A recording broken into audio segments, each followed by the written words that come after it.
You're standing in the meat aisle. Fluorescent lights, cold air, that faint hum from the refrigerated cases. You reach for chicken, maybe beef, maybe pork, or a package of ground turkey wrapped in plastic. You've done this 1,000 times without a single thought. Now look at what's not there. There's no beaver. There has never been beaver. Not in your grocery store, not in your school cafeteria, not on a single menu at any restaurant you've ever walked into. And here's the strange part. The beaver is one of the largest rodents in North America. A big one weighs 60 pounds. It's pure muscle. It lives in nearly every state.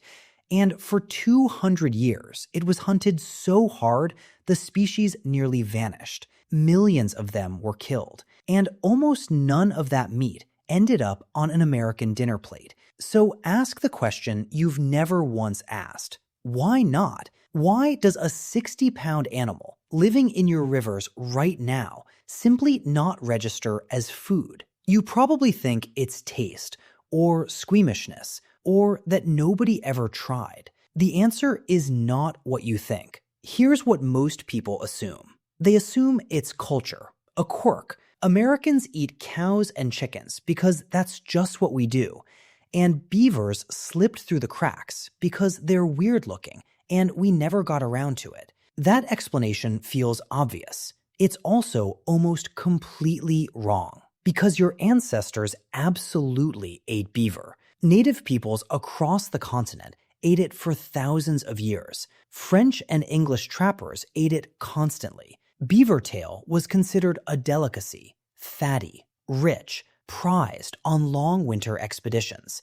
The meat was never the problem. So if humans ate beaver for millennia, and it tastes fine, and it's sitting in your rivers by the millions, why did it vanish from the modern menu so completely that you didn't even notice it was gone? Here's the reversal that changes everything. Your disgust, your indifference, the way your brain files beaver under not food without asking permission, that isn't a cultural accident. It's the visible tip of an ancient calculation your species has been running for 2 million years.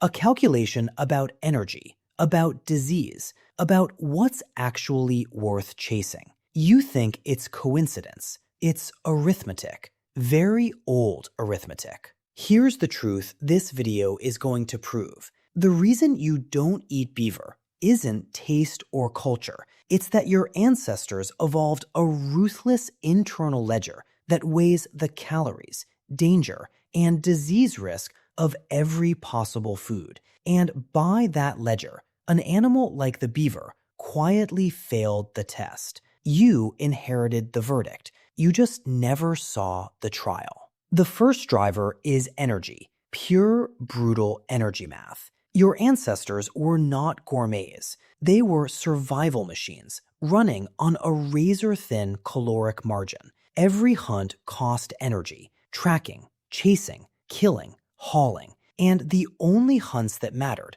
were the ones that returned more calories than they burned. Anthropologists call this optimal foraging theory. The idea is simple. A prey animal is only food if catching it pays for itself. Now picture the beaver. It lives in water. It's nocturnal. It builds fortified lodges you can't dig into and dams that flood the ground around them. To catch one, your ancestor had to wait in freezing water, often for hours, for a single 60-pound animal that spends most of its life submerged and hidden. Compare that to a deer. One white-tailed deer delivers roughly 40,000 calories and can be run down in open country. The beaver, for a fraction of the payoff, demanded cold, wet, high-risk effort in the exact conditions that kill humans fastest.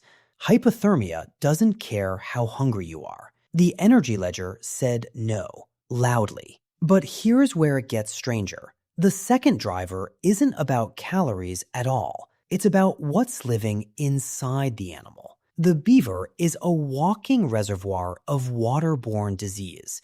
It spends its entire life in still and slow-moving water, the exact environment where parasites thrive. And one parasite in particular has a name you'll recognize the moment you hear it: Giardia, the intestinal parasite behind the illness nicknamed literally beaver fever. Beavers are a primary wildlife reservoir for Giardia in North American waterways. Researchers have documented infection rates in wild beaver populations running as high as 30 to 40% in some regions. The parasite lives in the gut and can contaminate the meat and the water around the carcass. To an ancestor with no antibiotics, a gut infection meant days of violent diarrhea, and dehydration was a genuine killer. Water animal, gut parasite, sickness that spreads. Your body learned to be suspicious of that whole category. Now here's the one your body's been hiding from you. The third driver is smell, and specifically the beaver's chemistry. Beavers produce a substance called castoreum in scent glands near the base of the tail, used to mark territory. It's pungent, musky, and unmistakable, and it saturates the animal. Improperly handled, that musk taints the meat with a taste and odor the human nose is wired to flag as wrong. And the human aversion to strong, musky, off animal smells isn't pickiness. It's a built-in early warning system that once meant the difference between eating and dying. So why does your body react before your brain even finishes the thought? Why does beaver meat trigger a small automatic flinch, a quiet no, before you've consciously reasoned through a single word of this? Because evolution never trusted you to do the math in real time. Doing the calorie versus disease calculation consciously every meal would be far too slow.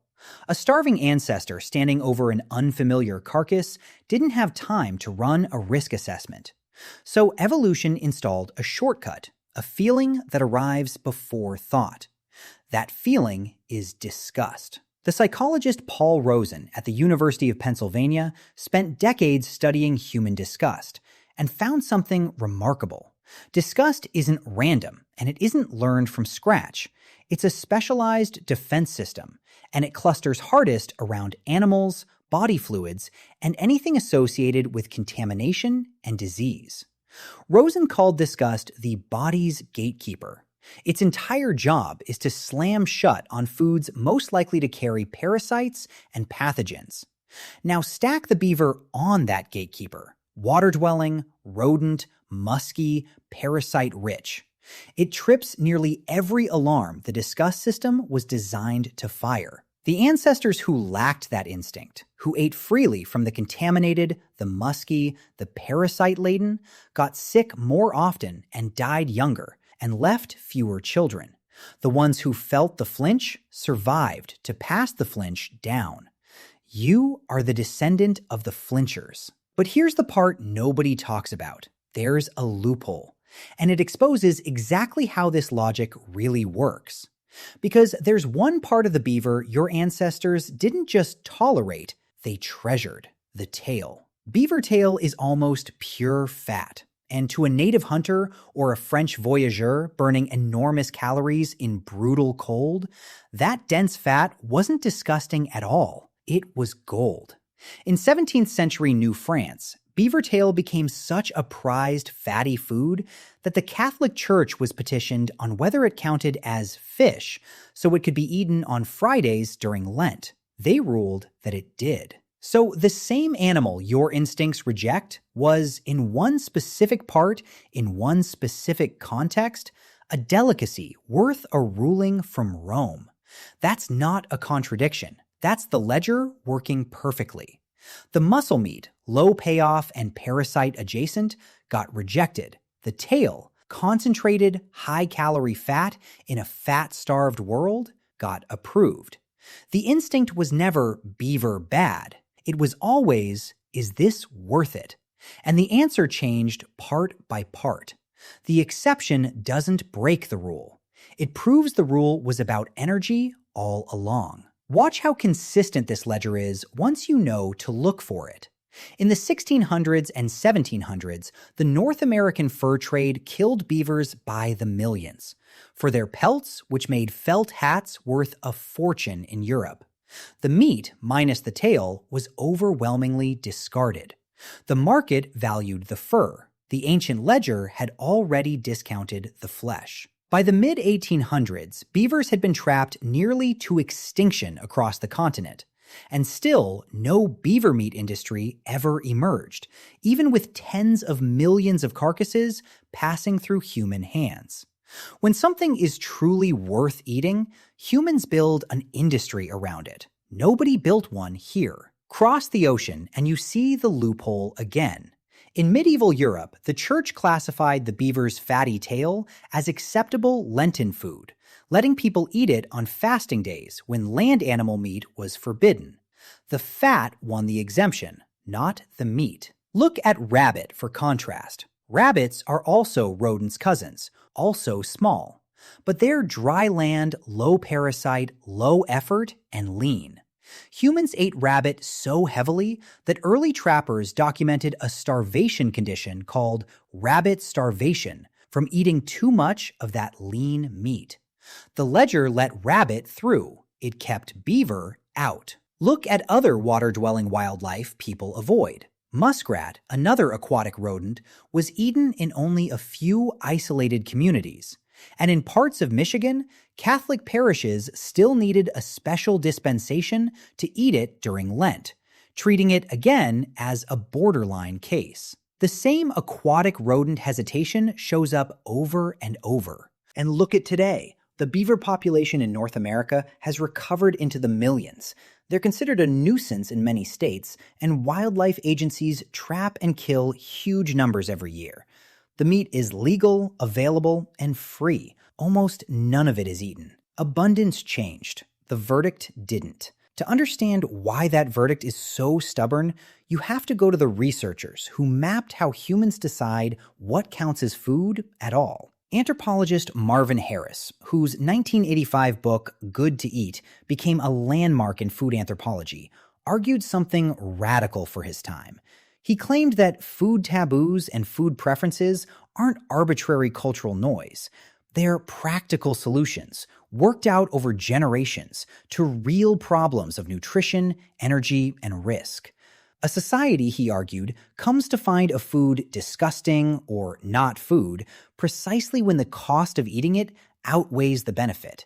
Harris called it the difference between good to eat and merely good to think. Cultures rationalize their food rules with stories and taste and tradition. But underneath those stories, he found the same cold arithmetic of calories versus cost over and over. The beaver fits his model almost perfectly.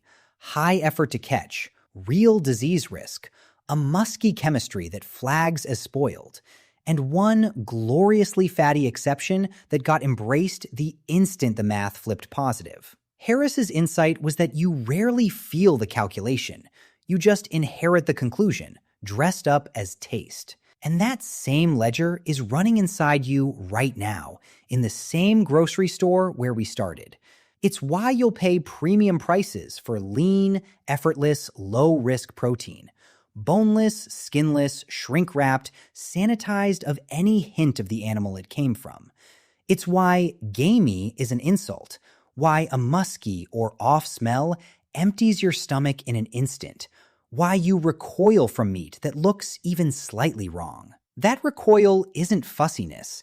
It's the disgust gatekeeper, still on duty, still scanning for parasites and spoilage it will never actually encounter in a refrigerated aisle. You don't reject beaver because you sat down and weighed the calories against the Giardia. You reject it because 2 million years of ancestors already did, and handed you the answer as a feeling. The animal is right there, 60 pounds of legal, free, edible protein swimming in your rivers tonight. And your body has already, silently, filed it under no. So go back to that meat aisle, the hum, the cold air, your hand reaching past everything it will never see as food. Now you know what your hand already knew, that the beaver costs too much to catch, that it carries the parasite that made your ancestors sick, that its musk trips the alarm evolution built to keep you alive, that only its fat ever passed the test, that the disgust you feel is a verdict, not a preference, inherited, ancient, and still running. You thought you were choosing chicken. You were obeying a ledger older than your species. Not taste, not culture, just the oldest math there is. The math of staying alive. The beaver was never the mystery. You were.